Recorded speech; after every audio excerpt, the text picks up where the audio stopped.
سمجھانے یہ لگا تھا نبی کے اعلیٰ ہونے کی وجہ عبادات نہیں نبوت ہے، صحابی کے اعلیٰ ہونے کی وجہ نمازیں نہیں، روزہ نہیں، حج اور زکوٰۃ اور جہاد یہ صدقات نہیں ہے، صحابی کے اعلیٰ ہونے کی وجہ خدا کی قسم صرف صحابیت کا مقام ہے۔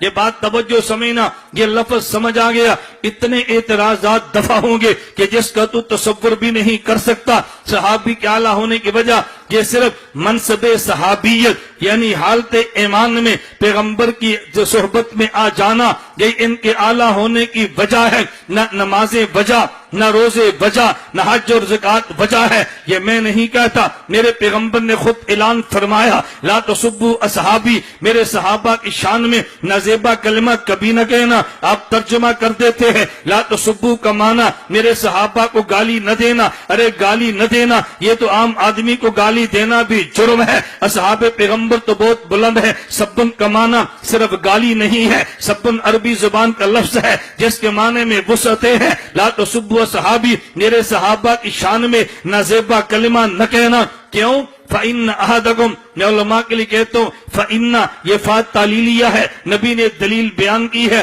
فَإِنَّ اس لیے فَإِنَّ أَحَدَكُمْ لَوْ أَنفَقَ مِثْلَ أُحُدٍ ذَهَبًا مَا بَلَغَ مُدَّهُ أَوْ نَصِيفَهُ، اس کی وجہ یہ ہے اگر ان میں تم میں سے کوئی بندہ احد پہاڑ کے برابر سونا خرچ کر ڈالے، ان کے آدھا کلو جو کے برابر بھی نہیں ہے، ارے اس کی وجہ یہ ہے کہ ہمارے احد پہاڑ کے سونے کو صحبت نبوت نہیں ملی، ادھر جو ایک مٹھی بھر ہے لیکن صحبت نبوت ملی ہے۔ پتہ یہ چلا صحابیت کے اعلیٰ ہونے کی وجہ نمازیں نہیں ہے، روزہ نہیں ہے، حج اور زکوٰۃ و جہاد نہیں ہے، اعلیٰ ہونے کی وجہ صحبت پیغمبر ہے۔ تو پھر دیکھ لیتے ہیں، توجہ میں بات سمجھانے لگا، پھر دیکھ لیتے ہیں حضرت عمر یہ بھی صحابی ہے، حضرت علی یہ بھی صحابی ہے، حضرت عثمان یہ بھی صحابی ہے، حضرت معاویہ صحابی ہے، حسن و حسین صحابی ہے، یہ سارے اصحاب ہیں۔ لیکن قرآن کھول کے دیکھ، قرآن نے صحابی کا لفظ کس کے لیے استعمال کیا ہے؟ اذ یقول لصاحبہ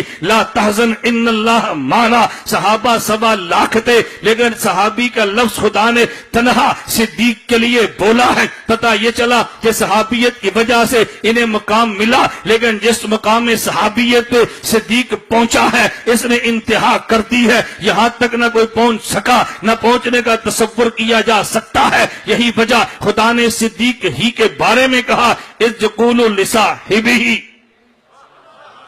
صحابہ کے اعلیٰ ہونے کی وجہ صحابیت۔ تو ہم دیکھیں نا قرآن صحابی کا لفظ کس کے لیے بولتا ہے؟ وہ تنہا ایک ذات ہے جسے ابو بکر صدیق کہتے ہیں۔ تبارك الذي نزل الفرقان على عبده ليكون للعالمين نذيرا۔